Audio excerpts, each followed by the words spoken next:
তবে একটা মজার কথা বা দুঃখের কথা, যেভাবেই বিবেচনা করেন, আমি দুঃখের সাথে বা মজার সাথে যেভাবেই নেন বলি। এই যে রমাদান গেল মাত্র কয়দিন আগে, আপনারা এখানে যারা আছেন আমার ধারণা অধিকাংশ জনই খতম তারাবি পড়েছেন, পুরোটা না হলেও অন্তত শুরুতে আর শেষে তো সবাই পড়েছেন। এর লাইনের বাইরে তো কেউ থাকার কথা না। প্রথম রোজা 27 রোজায় তো মসজিদে জায়গা দেওয়া যায় না, যদিও 8 রাকাত শেষ হলে অনেকের আবার বাথরুমে চাপ দেয়, এদেরকে কোনোভাবে বেঁধেও রেখে যাওয়া যায় না।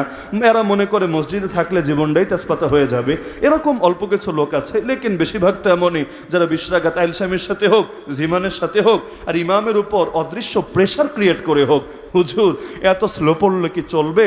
যুগটা হলো 5Gর যুগ, 5Gর গতিতে না পড়ে 2Gতে পড়ে থাকলে কি আর পোষাবে?